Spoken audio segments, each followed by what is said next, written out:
ನಮಸ್ತೆ, ನಾನು ಯುವರಾಜ್ ಆರ್ಟ್ ಸ್ಟುಡಿಯೋಯಿಂದ ಇವತ್ತೇ ನಿಮಗೆ ಸ್ಪೆಷಲ್ ಆಗಿರೋ ಅತಿಥಿನ ಕರ್ಕೊಂಡ್ಬಂದಿದ್ದೀನಿ. ಇವರು ಸುಮಾರು 26 ವರ್ಷ ಕಲಾ ಸೇವೆ ಮಾಡಿದ್ದಾರೆ, ಕಲೆಯಲ್ಲಿ ಸಾಧಕರೂ ಆಗಿದ್ದಾರೆ.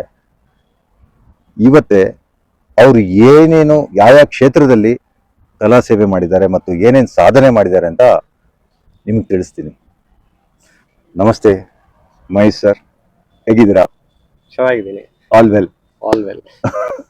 ಮಹೇಶ್ ಸರ್, ಇವತ್ತೇ ನಮ್ಮ ಎಲ್ಲ ವೀಕ್ಷಕರಿಗೆ ನಿಮ್ಮ ಬಗ್ಗೆ ಮತ್ತೆ ನೀವು ಹೇಗೆ ಯಾವ ಕ್ಷೇತ್ರದಲ್ಲಿ ಕಲೆ ಸಾಧನೆ ಮಾಡಿದ್ದೀರಾ ಮತ್ತೆ ಆಧ್ಯಾತ್ಮಿಕದ ಬಗ್ಗೆ ಕೂಡ ನೀವು ತುಂಬಾ ಚೆನ್ನಾಗಿ ಮಾತಾಡಿದ್ದೀರಾ ನೀವು. ಸೊ ಆ ಆಧ್ಯಾತ್ಮಿಕ ಮತ್ತೆ ಕಲೆ ಮತ್ತೆ ನಿಮ್ಮ ಕೆಲಸ ಇದ್ರ ಬಗ್ಗೆ ಒಂದು ಸ್ವಲ್ಪ ಹೇಳಿ. ಮೂಲತಃ ನಾನು ಬೆಂಗಳೂರು ನಿವಾಸಿ. ನನ್ನ ಹುಟ್ಟೂರು ಬಂದು ಬೆಂಗಳೂರು. ಸೊ ಆದರೆ ನನ್ನ ಈ ಕಲೆಗಳ ಸಂಬಂಧಪಟ್ಟಂಗೆ ಮೂಲ ತಮಿಳ್ನಾಡಿಗೆ ಸೇರುತ್ತೆ. ಆದರೆ ವಿದ್ಯೆಗೆ ಯಾವತ್ತೂ ಒಂದು ಎಲ್ಲೆ ಕಟ್ಟಬಾರ್ದು. ಇದೇ ನಮ್ಮ ಮಿತಿ, ಇಲ್ಲಿಂದಾನೇ ನಾವು ಕಲಿಬೇಕು ಅಂತ. ವಿದ್ಯೆ ಎಲ್ಲಿ ಸಿಗುತ್ತೋ ಅಲ್ಲಿ ನಾವು ಹೋಗಿ ಆ ವಿದ್ಯೆಗಳನ್ನ ಕಲ್ತ್ಕೊಂಡು ಬರಬೇಕು. ಆ ಥರ ನನಗೆ ಅದೇನೋ ನಮ್ಮ ತಾಯಿ ಮನೆ ಕಡೆಯಿಂದ ಈ ವಿದ್ಯೆಗಳನ್ನ ಕಲಿಯೋದಕ್ಕೆ ಒಂದು ಅವಕಾಶ ಸಿಕ್ತು. ಅದು ದೇವ್ರ ಇಚ್ಛೆ ಅಂತ ಕಾಣಿಸುತ್ತೆ. ಆದ್ದರಿಂದ ಈ ಕಲೆಗಳನ್ನು ನಾನು ಕಲ್ತಿದ್ದೀನಿ. ಈಗ ನಾನು ಸಿಲಂಬಂ ಅಂತ ಒಂದು ತಮಿಳ್ನಾಡಿನ ಯುದ್ಧ ಕಲೆಯನ್ನು ಕಲಿತೆ. ನಮ್ಮ ತಾಯಿ ಮನೆ ಕಡೆ ಸಮರ ಕಲೆಯನ್ನು ಕಲಿಸ್ಕೊಡ್ತಾ ಇದ್ರು. ಅಂದರೆ ನಾನು ಚಿಕ್ಕವಾಗ ನಮ್ಮ ಊರಿಗೆ, ನಮ್ಮ ತಾಯಿ ಮನೆಗೆ ಹೋದವಾಗ ಊರಲ್ಲಿ ಅವರು ಸಮರ ಕಲೆನ ಅವರು ಮನೆತನದಿಂದ ಕಲಿಸ್ಕೊಡ್ತಾ ಇದ್ದಾರೆ. ಅದರಲ್ಲಿ ನಮಗೆ ಆಟ ಆಡೋಕ್ಕೆ ಬೇರೆ ಯಾವುದು ಅವಕಾಶಗಳಿರಲಿಲ್ಲ. ಅಂದರೆ ನಾನು ಹೇಳ್ತಿರೋ ಒಂದು 20-25 ವರ್ಷಕ್ಕೆ ಮುಂಚೆ, 30 ವರ್ಷಕ್ಕೆ ಮುಂಚೆ ಹೇಳ್ತಾ ಇದ್ದೀನಿ. TV, ಮೊಬೈಲು, ಈ ಮಾಸ್ ಮೀಡಿಯಾ ಅನ್ನೋದು ಯಾವುದೂ ಇರಲಿಲ್ಲ. ನಮ್ಗೇನಂದರೆ ಸಂಜೆ ಆದರೆ ಈ ಸಮರ ಕಲೆಯನ್ನು ಕಲೀಲೇಬೇಕು. ಸಂಜೆ ಬೆಳಗ್ಗೆ ಈ 2 ಟೈಮು ಸಮರ ಕಲೆಯನ್ನು ಕಲೀಲೇಬೇಕು. ಅವರು ಬಿಚ್ಚು ಪೈಲ್ವಾನ್ ಎಂಬ ಒಂದು ಪರಂಪರೆಗೆ ಸೇರಿದವರು. ನಾನು ಮೊದಲು ಈ ಕಲೆ ಕಲಿತವಾಗ ಅಷ್ಟೊಂದು ಆಸಕ್ತಿ ನನಗಿರಲಿಲ್ಲ ಈ ಕಲೆ ಮೇಲೆ. ಎಲ್ಲರೂ ಒಂದಾಗ ಗುಂಪಲ್ಲಿ ಸೇರಿಕೊಂಡು ನಾವು ಕಲಿಬೇಕಾಗಿದ್ದರಿಂದ ಆಸಕ್ತಿ ಇರಲಿಲ್ಲ.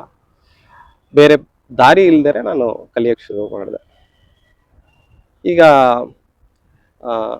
ಪ್ರಕೃತಿ ನಿಯಮ ಏನಂದರೆ, ನಮಗೆ ಅಂತ ಯಾವುದೋ ಒಂದು ವಿಷಯನ ದೇವರು ಬರೆದಿಟ್ಟಿರ್ತಾರೆ.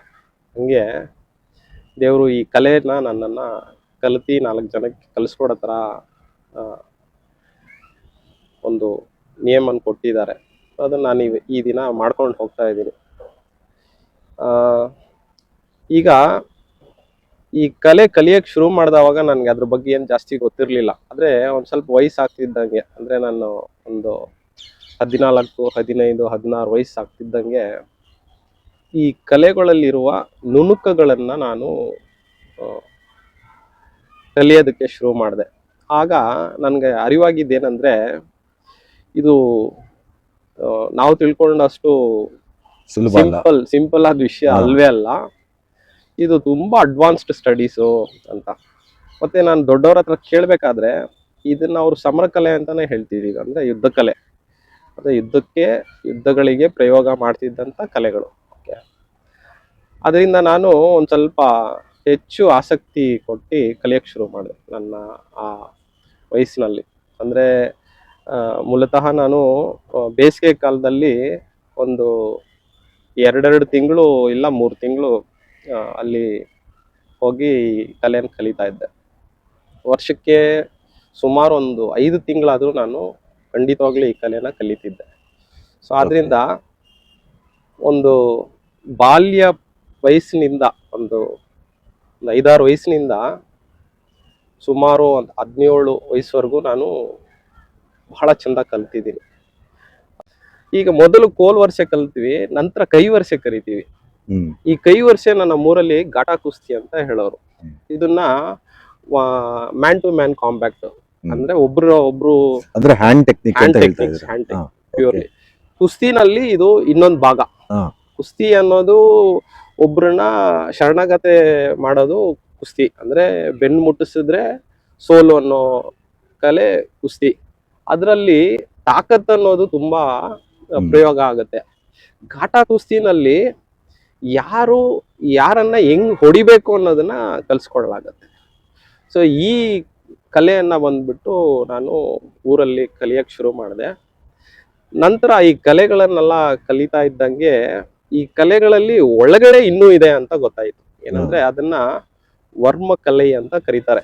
ಅಂದ್ರೆ ಪಾಯಿಂಟ್ ಬೇಸ್ಡ್ ಅಟ್ಯಾಕ್ಸ್, ಅಂದ್ರೆ ಒಂದೊಂದು ಪಾಯಿಂಟ್ ಅನ್ನು ನೋಡಿ ಮನುಷ್ಯನ ಹೊಡೆದ್ರೆ ಅವನು ಏನ್ ಆಗ್ಬೇಕು ಅದಾಗುತ್ತೆ. ಇದು ಇವಾಗ ನಾವು ಸಿನಿಮಾಗಳಲ್ಲೆಲ್ಲ ನೋಡ್ತೀವಲ್ಲ, ಅದು ಒಂದು ತಮಿಳ್ ಚಿತ್ರದಲ್ಲೂ ಇಂಡಿಯನ್ ಅಲ್ಲಿ ಆತರದ್ದ ಇದು ವರ್ಮಕಲೆ ಅಂದ್ರೆ? ನೋಡಿ, ಈಗ ತಮಿಳ್ ಫಿಲಂ ಇಂಡಿಯನ್ ನಲ್ಲಿ ಅದೊಂದ್ ಸ್ವಲ್ಪ ಗ್ರಾಫಿಕಲ್ ಆಗಿ ಒಂದ್ ಸ್ವಲ್ಪ ಜಾಸ್ತಿ ತೋರಿಸಿದ್ದಾರೆ. ಅದರಲ್ಲಿ ಎಷ್ಟು ತೋರಿಸಿದಾರೋ ಅದಕ್ಕಿಂತ ಸತ್ಯಾಂಶ ಜಾಸ್ತಿ ಇದೆ. ಅಂದ್ರೆ ಇದು ಭಯಾನಕ ಆಕ್ಚುಲಿ. ಇದನ್ನ ಪ್ರಯೋಗ ಮಾಡೋದು ಮತ್ತೆ ಇದನ್ನ ಹೊರಗಡೆ ಪ್ರಪಂಚಕ್ಕೆ ಕೊಡೋದು ನನಗೆ ಗೊತ್ತಿರೋ ಅಷ್ಟೊಂದು ಉತ್ತಮ ಅಲ್ಲ. ಯಾಕಂದ್ರೆ ಅದರಲ್ಲಿ ಅಷ್ಟೊಂದು ವಿಷಯ ಇದೆ. ಆ ವಿಷಯಗಳು ಬಂದ್ಬಿಟ್ಟು ಅಷ್ಟೊಂದು ಡೇಂಜರಸ್ ಆಕ್ಚುಲಿ. ಅಂದ್ರೆ ಇದೊಂದು ಜೀವನ ತೆಗೆಯುವಂತ ವಿಷಯ ಇರೋದ್ರಿಂದ ಅಷ್ಟು ಸುಲಭವಾಗಿ ಯಾರು ಹೇಳ್ಕೊಡೋದಿಲ್ಲ.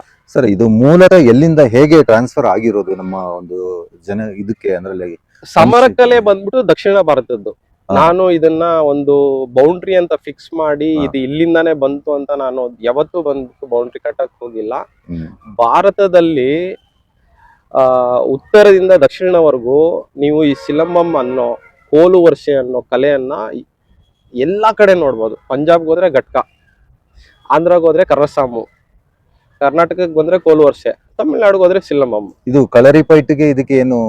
ಕಲರಿಪೈಟು ನೋಡಿ, ಕಲರಿಪೈಟ್ ಮೇಲೆ ಎಲ್ಲರಿಗೂ ಒಂದು ಹುಚ್ಚ ಆಸಕ್ತಿ ಇದೆ. ಯಾಕಂದ್ರೆ ಅದು ರೆಪ್ರೆಸೆಂಟ್ ಮಾಡಿರೋ ವಿಧಾನ ಅದು ಆಕ್ಚುಲಿ. ಹೆಂಗಂದ್ರೆ ಅದನ್ನ ತೋರ್ಸ್ಕೊಟ್ಟಿರುವಂತ ವಿಧಾನದಿಂದ ಅದಕ್ಕೆ ನೋಡಿ, ಕಲರಿಪೈಟು ಒಂದು ಸಂಸ್ಥಾನಗಳಲ್ಲಿ ಅವ್ರದೇ ಆದಂತ ಚಿಕ್ಕ ಸಂಸ್ಥಾನಗಳಲ್ಲಿ ಅವ್ರದೇ ಆದಂತ ಒಂದು ಕುಟೀರಗಳನ್ನ ಕಟ್ಕೊಂಡು, ಆ ಕುಟೀರ ಕಲರಿ ಕೂಡಂ ಅಂತಾರೆ ಅದನ್ನ, ಆ ಜಾಗದಲ್ಲಿ ಅವರು ದಿನನಿತ್ಯ ಅವರು ಪ್ರಾಕ್ಟೀಸ್ ಮಾಡ್ತಾ ಇದ್ರು. ಅಂದ್ರೆ ಕೇರಳದಲ್ಲಿ ಬಹಳಷ್ಟು ಚಿಕ್ಕ ಸಂಸ್ಥಾನಗಳಿತ್ತು. ಅಂದ್ರೆ ಈ ಜಮೀನ್ದಾರ್ ಸಿಸ್ಟಮ್ ಅಂತ ಹೇಳ್ತೀವಲ್ಲ, ಆ ತರ ತುಂಬಾ ಇದ್ದಿದ್ರಿಂದ ಅಲ್ಲಿ ಆ ಚಿಕ್ಕ ಅರಸರು ಏನ್ ಮಾಡ್ತಿದ್ರು ಅಂದ್ರೆ ಅವ್ರದೇ ಸಂಸ್ಥಾನ ಇಟ್ಕೊಂಡು ಅವ್ರಿಗೆ ಒಂದು ಬೇಸ್ ಆರ್ಟ್ ಒಂದು ಇಟ್ಕೊಂಡು ಕಲ್ಸ್ಕೊಳ್ತಿದ್ರು. ಆದ್ರಿಂದ ದಿನನಿತ್ಯ ಅದನ್ನ ಎಲ್ಲಾ ಶಸ್ತ್ರಗಳನ್ನು ಪ್ರಯೋಗ ಮಾಡೋದಕ್ಕೆ ಅವ್ರಿಗೆ ಅನುಮತಿ ಇತ್ತು. ಆದ್ರಿಂದ ಆ ಕಲೆ ಬಂದ್ಬಿಟ್ಟು ನಶಿಸ್ ಹೋಗ್ಲಿಲ್ಲ. ಆ ಕಲೆ ಬಂದ್ಬಿಟ್ಟು ಅಲ್ಲಿ ಉಳ್ಕೊಳ್ತು. ಮೂಲತಃ ಇದನ್ನ ನೋಡಿದ್ರೆ ಕಲರಿಪೈಟ್ ಅನ್ನು ಮೂರಾಗಿ ವಿಂಗಡಣೆ ಮಾಡ್ಬೇಕು: ತೆರಕನ್, ವಡಕನ್ ಮತ್ತೆ ತುಳುನಾಡನ್ ಅಂತ. ಈ ತೆರಕನ್, ವಡಕನ್, ತುಳುನಾಡನ್. ತೆರಕನ್ ಅನ್ನೋದು hand to hand combat skills. Vadakkan, Tulunadan ಅನ್ನೋದು ಈ ವೆಪನರಿ ಸ್ಕಿಲ್ಸ್ ಬೇಸ್ ಆಗಿರೋದು. ಇದರಲ್ಲಿ ತುಂಬಾ ಇಂಟ್ರೆಸ್ಟಿಂಗ್ ಆದ ವಿಷಯ ಒಂದು ಹೇಳ್ತೀನಿ ಕೇಳಿ. ಬಹಳಷ್ಟು ಜನಕ್ಕೆ ಗೊತ್ತಿಲ್ಲ. ಏನಂತಂದ್ರೆ ಈ ವಡಕನ್ ತುಳುನಾಡನ್ ಅಂತ ಒಂದಿದೆ ಅಲ್ವಾ, ಆ ಕಲೆ ಬಂದಿದೆ ಕರ್ನಾಟಕದಿಂದ. ಹೌದಾ? ಈಗ ಈ ವಿಷಯ ಹೆಂಗ್ ಹೇಳ್ತಿದ್ದೀನಿ, ಯಾವ ಆಧಾರದ ಮೇಲೆ ಹೇಳ್ತಿದ್ದೀನಿ ಅಂದ್ರೆ, ನೋಡಿ, ತುಳುನಾಡಲ್ಲಿ ಬಂಟರ ಸಮುದಾಯ ಅಂತ ಒಂದಿತ್ತು. ಓಕೆ, ಈ ದಿನ ಕೂಡ ಬಂಟರಿದ್ದಾರೆ. ನೀವು ಬೆಂಗಳೂರಲ್ಲಿ ಈ ದಿನ ಎಲ್ಲಾದ್ರೂ ಯಾವ್ದಾದ್ರು ಸಣ್ಣ ಪುಟ್ಟ ಜಗಳ ಆದ್ರೆ ನೀನೇನ್ ದೊಡ್ಡ ಪಂಟ್ನ ಅಂತ ಕೇಳ್ತೀರಾ. ನೀನೇನ್ ದೊಡ್ಡ ಪಂಟ್ನೇನೋ ಬಂದ್ಬಿಟ್ಟಿದ್ಯಾ? ಪಂಟ ಅಲ್ಲ, ಬಂಟ. ಅದು ಬಂಟ, ಅದು ಬಂಟ ಅಲ್ಲ, ದೊಡ್ಡ ಬಂಟನ. ಹೌದು, ನೀನು ದೊಡ್ಡ ಬಂಟನ ಅನ್ನೋದು. ಅಂದ್ರೆ ಅಷ್ಟು ಶಕ್ತಿವಂತ. 10 ಜನ ಬಂದ್ರೇನು ಹೊಡಿಯಕ್ಕೆ ಅವನಿಗೆ ಶಕ್ತಿ ಇರ್ತಿತ್ತು. ಆತರ ಒಂದು